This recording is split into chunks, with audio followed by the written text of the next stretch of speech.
Pie zilzilās jūras, kur allaž tik silts, ka cauru gadu var skraidīt pa smiltīm basām kājām, kur debes gaiša, gaiša, dzīvoja reiz maza meitenīte vārdā neaizmirstulīte.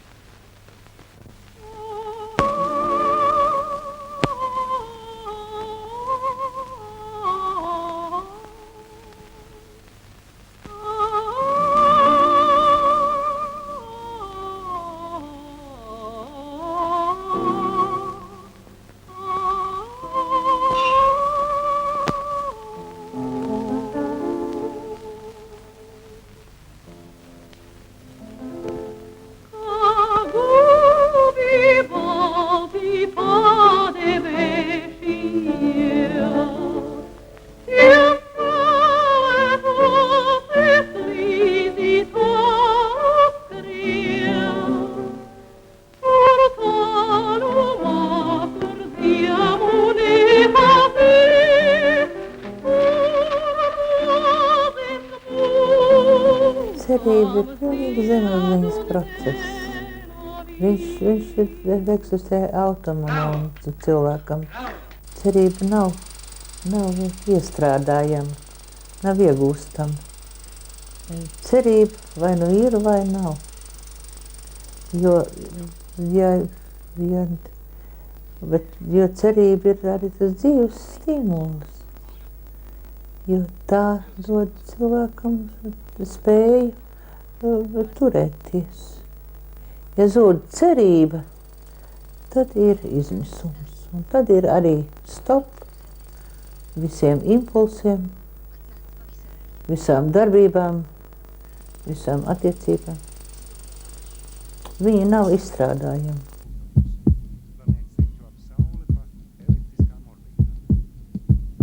Ziniet, tā pasaule gan tik ārkārtīgi vienkārši ir veidojusies, ka tas nemaz neizklausīsies īpaši gudri.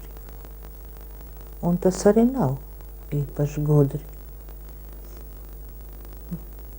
Pasaule veidojas no tā pirmo iespēju, ko tu no pasaules saņem jau kā individs, kā dzīva būtne, kad tu parādies pasaulē. Un kad tu sāc apjēgt pasauli, kad tu sāc jau saprast, kas tas ir, kur to var redzēt, kur to var iegūt, kur aug tā odziņa, kur viņi var salasīt, kur plaukstā puķīt, kur viņi var ieraudzīt. Un izrādās, ka tā puķīta aug arī ļoti tālu. Tā gardā odziņa ir arī ļoti tālu, pavisam kaut kur citur. Tie brīnumi, pēc kā cilvēks visu mūžu tiecās. Ir! Mēs tojam pasēdies pēc tīrulis, kas tu tā vīro, mums skarbas jūtiklīgas skaņas bārstīnām. Gan teic, ka tīruļi biesim vienos saskaņā. Šī nē, tā jauci nešķirma. Dažkārt nemaz nav tāds varoņa tips, kā mēs mēdzam teikt aktieris, bet viņš tik brīnišķīgi spēlē, ka tu jau nevar no viņa atrauties. Viņš ir tik burvīgs, ka tu nevar iedomāties, ka kāds cits varētu to izdarīt.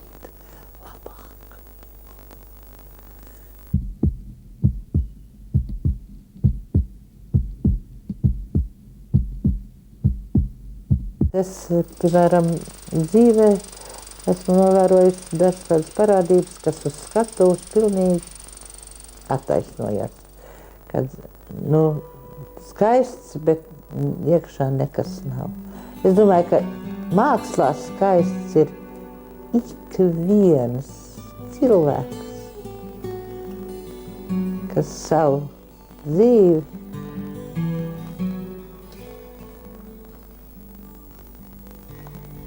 nolēmis un veltīja šai mākslai. Mežmaņa sieva esot savam vīram kā akmens kaklā. Viņam pašam mājās jāmazgā grīdas. Nevar būt. Kāpēc viņš nešķiras? Viņš šķirsies. Meitenes, un ja nu viņš aprec Intu. Blēņas, Inta ir nepilngadīga.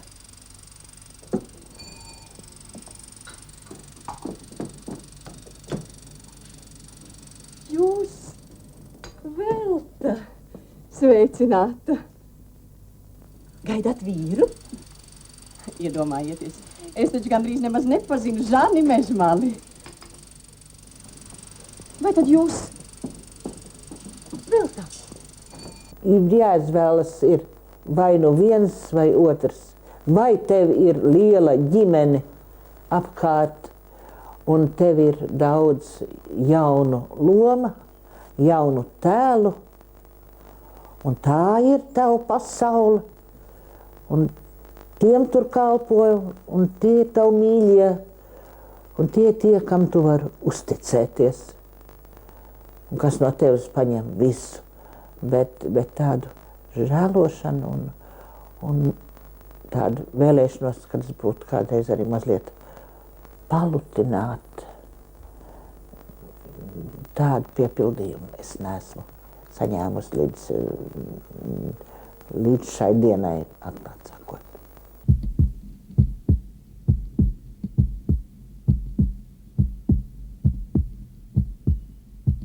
Lepnums ir laba bruņa. Tā ir laba bruņa. Dažkārt viņi ir melīgi, tas taisnība. Dažkārt ar tādu lepnumu cilvēks izrāda lepnumu milzīgi, bet patiesībā viņš pats kļūst tik sīks aiz tā lepnumu. Bet tāds īsts lepnums, kā es to saprotu, nav tā bravūrīgs. Īsts lepnums ir liela pašcieņa. Tur tā robeža ir ļoti maziņa. Īsts lepnums, viņš nekādā ziņā nevar kaitēt cilvēkam. Kaitēt cilvēkam var tikai naids.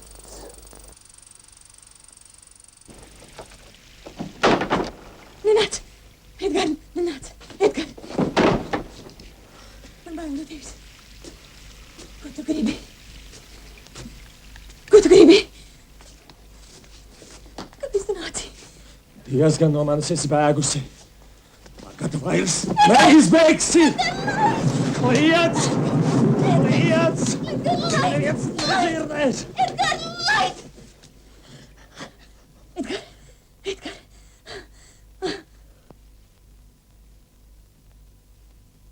Ja viņš, šis cilvēks, man neasociējas ar kaut kādu manu pārdzīvojumu vai novērojumu no dzīves, es viņu, atklāt sakot, nemaz nevaru nospēlēt.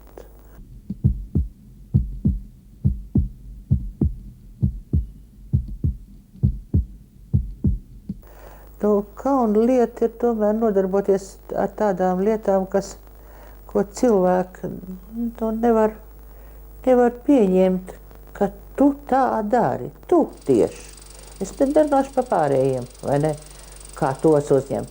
Bet ja es kaut ko daru tā, ka vai es esmu saniknota, vai nesavaldīga, vai palaidnīga, vai es atļaujos tā uzvesties, kā es nedrīkstētu.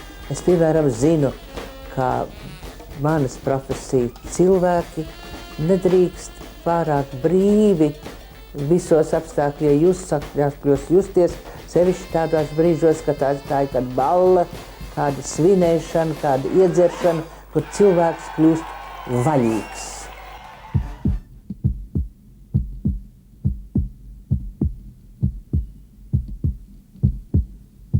Aizraušanās manā dzīvē, kā jebkur cilvēku dzīvē, ir bijušas tiešām visādas.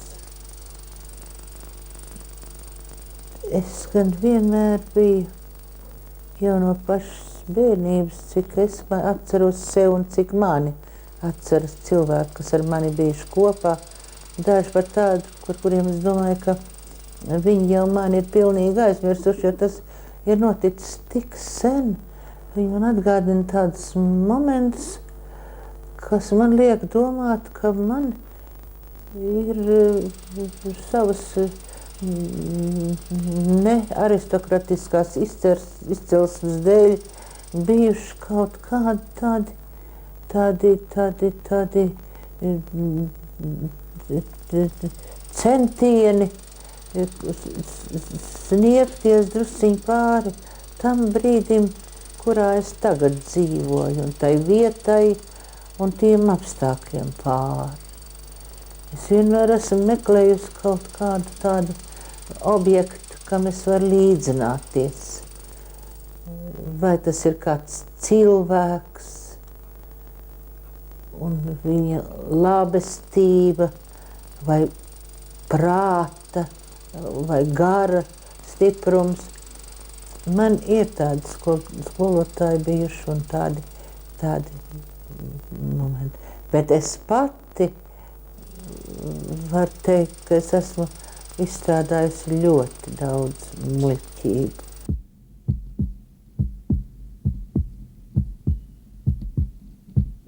Nāks no tava dēla, tālām paudzēm, burvju vārda teicējs, tavas paša ģimes.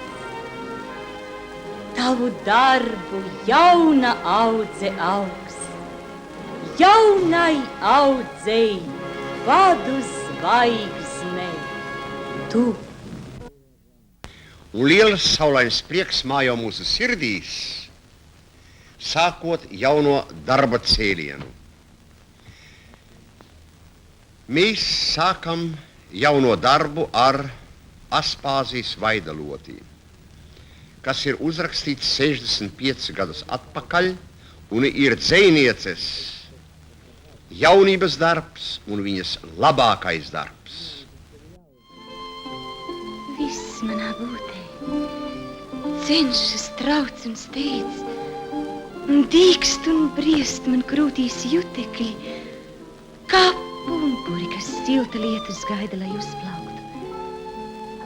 Vai gan tādēļ, ka pirmreiz dzirdu vārdu mīlestība. Kādas skaistas procesijas kādreiz gāja pa Londonas ielām. Es tās redzu kā šodien. Svētbildes karogi.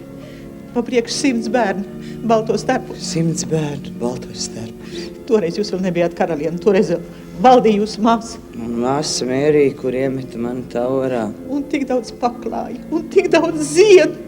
Taurā, kur arī jūs kādreiz mitāt, norims satraukums un skatiens apskaidroja.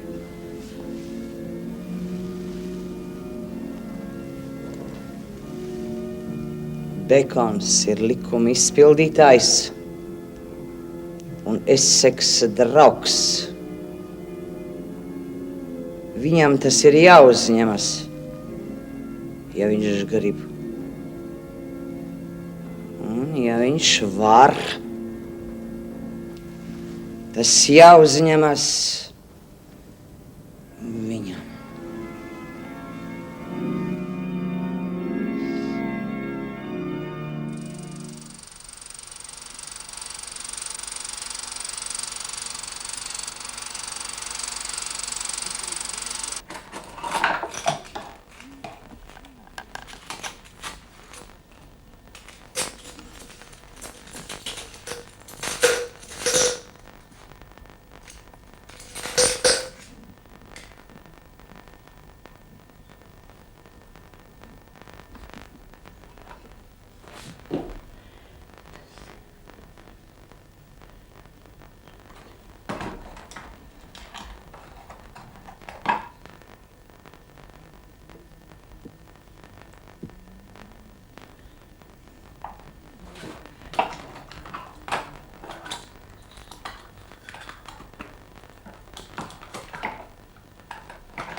Tikai tagad sāksies dārgā, īstā dzīve.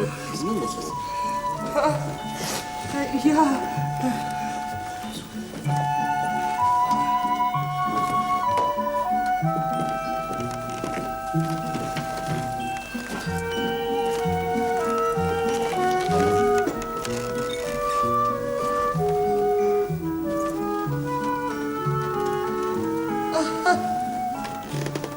Bez kāpēc mūsu bērniņš ir nosarcis kā maija roze?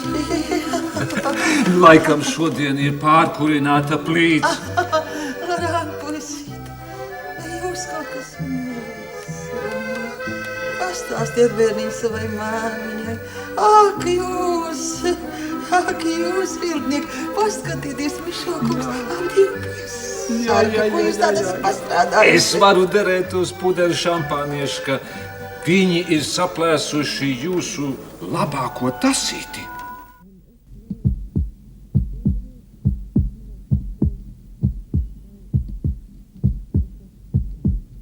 Es, piemēram, biju ārkārtīgi nokoncentrējusies un vadīt uz to, un pat arī disponēt uz tādām tiesību zinātnēm. Šodien mēs to sakām. Agrāk es nezinu, kā to sauc. Agrāk es vienkārši teicu, es noteikti būšu jurists. Es gribēju kļūt par juristi, par tiesnesi, par tādu cilvēku, kas aizstāv vai sargā. Var sakot, viss, kas ir ap to. Tādā zināmā tādā vecumā. Un man pašai ļoti žēl, es pazaudēju šo tiekšanos uz šo zinātni. Un es iejuku tādā interešu lokā kā teātris. Un es sāku tam pievērsties. Un es vēl šobrīd nevaru pateikt, vai es esmu pareizi darījusi. Jūs skaužat manu un manu draugu stāvokli. Ja gribēs Dievs, mēs iztiksim bez jums. Dievs grib, ka es bez jums gan neiztiekot. Jo Klerens jūsu dēļ ir ieslodzīts. Pats esmu negodā un īsti izšķiltīgi te galmā apmelotie. Klerens, nekad es nekodīju karali.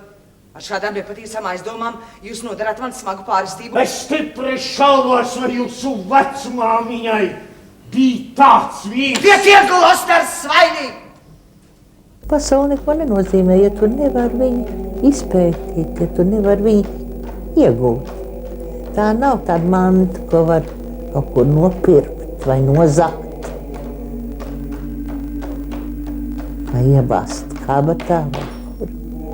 Ja viņu tu neesi izbaudījis, izpazinis, iemīlējis un nevar nogalvāt savā sirdī, tad priekš tevis pasaule neeksistē. Pasaule cilvēkam ir vajadzīga tāpēc, lai viņš kļūtu bagātāk.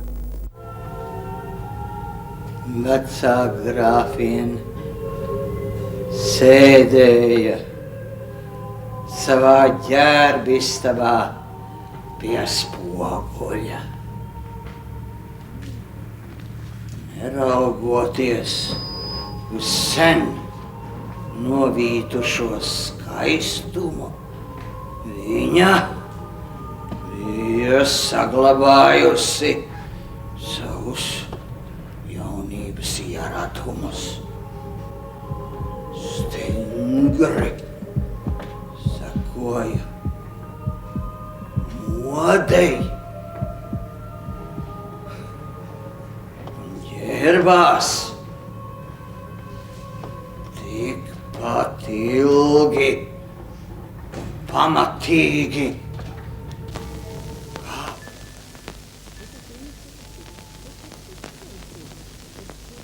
Vecenē. Nē. Uz skatuves es esmu sieviete. Vai es neredzu, kāda viņa vispēc izrādes nāk manā ģērbtuvē? un skatās uz mani. Skūpsta man rokas, cūkas. Izgadījās vēl dažas tādas lomas, kas ir tādas, nu, kā filmu teātris, kas bija tāda diezgan tā kā negaidīta loma priekš manis savā pilnvērtībā sievietes raksturā. Ar visām viņas negācijām, visām viņas kaprīzēm, visu viņas nešķīstību un grēcību un visām viņas koķetēriju ar to, kā viņi māk to tikt galā ar to, kā viņai vēl gribās, lai viņi patikt, lai viņi kaut par staigu turētu, bet lai viņi tikai patīk. Piesākumā uz kino. Tad viņi zinās, ka viņi vēl ir jauni, ka viņi vēl ir stipri un viņi vēl kādam var patikt. Nu, tas ir viss, tas ir tik sevišķīgi. Un tur viņa nav nekāda planska, viņa nav nekāds slikts cilvēks, bet viņa ir tik dabiska, viņa ir tik atklāta. Redziet, mēs dzīvē neesam tik atklāti. Džūlija ir ārkārtīgi atklāta kā tēls. Viņa un dīvainā kārtā, ka viņa un šito Džūliju, kas patiesībā ir viens tik zraņķis, kā publika, viņa uzņem visādās tautās, visādās tautībās, kā tādu, kas ir vienkārši brīnišķīga sieviete.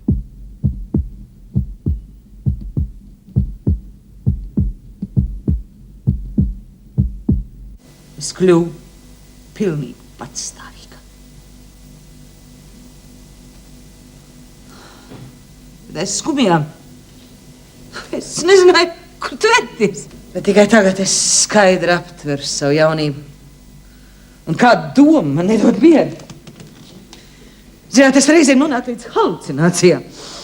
Es domāju, ka mūsu aktieru pasaulē varbūt tik harmoniska ģimene nemaz nav iespējama. Jāizvēlas ir vai nu viens vai otrs. Vai tev ir liela ģimene apkārt un tev ir daudz jaunu loma, jaunu tēlu, un tā ir tava pasaule, un tiem tur kalpoju, un tie ir tavi mīļie, un tie, kam tu vari uzticēties.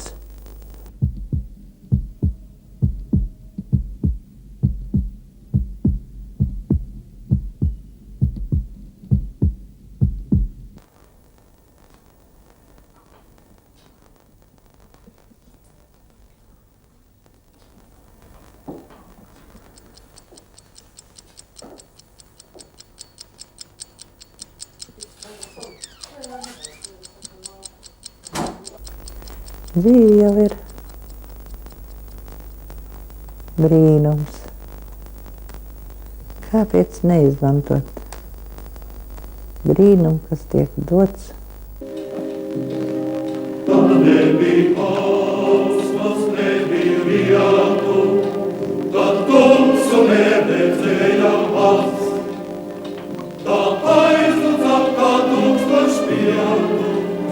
Das Grab ist